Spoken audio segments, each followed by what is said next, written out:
savez, nos reporters Nicolas Traîneau et Alfred Orange ont posé leurs valises depuis le début de la semaine dans la préfecture de l'Isère. Bonjour Alfred Orange. Depuis le début de la semaine, à l'occasion de la COP26, on se penche aussi avec vous sur les questions d'environnement. Ce matin, vous nous parlez de ceux pour qui le changement climatique est irréversible et qui disent se préparer au pire.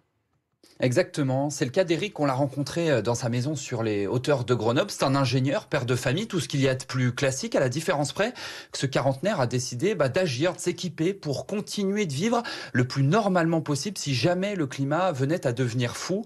Écoutez ce reportage réalisé avec Nicolas Traîneau.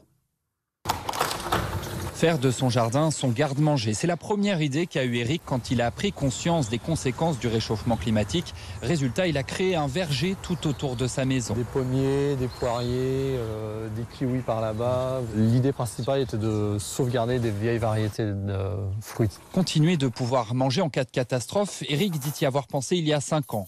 Depuis, élaborer des plans B fait partie de son quotidien. J'ai un four électrique, comme quasiment tous les Français, mais à côté j'ai un four solaire. Parce que le jour où j'ai plus d'électricité, je peux quand même me faire à manger. Et toute sa famille s'y prépare. Papa de 2 ados de 10 et 13 ans, il éduque ses enfants aux nouveaux besoins de demain. Effectivement, on a fait un stage de survie en Haute-Savoie. Ce que moi je retiens de ce stage-là, c'est pas l'apprendre à dormir ou manger dans la nature, c'est leur apprendre avoir une certaine culture du risque et de se l'approprier. Porté par ses idées et son envie d'aider, il est devenu conseiller municipal.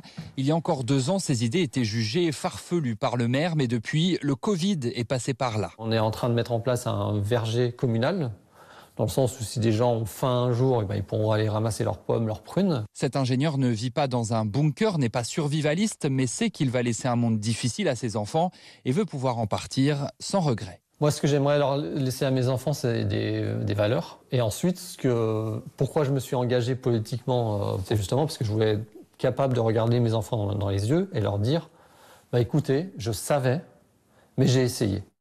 Alfred, on vous retrouve justement en direct à Grenoble. Des gens comme Éric, il y en a beaucoup ? Grenoble, ils sont de plus en plus à se rassembler chaque mois dans un café pour discuter entre collapsologues. C'est le nom qu'ils se sont trouvés. Ils compilent et épluchent toutes les études sur le changement climatique, puis réfléchissent à comment vivre pendant de futures sécheresses ou de graves inondations, des phénomènes qui concernent déjà ponctuellement de grandes régions de France. Nicolas, un Grenoblois, organise ces rencontres. C'est unique en France. Et d'après lui, ce courant de pensée, il est en train de trouver sa place dans la métropole iséroise. Au début, on passait pour des gens un peu dépressifs, inquiets, alarmistes, Cassandre, tu vois.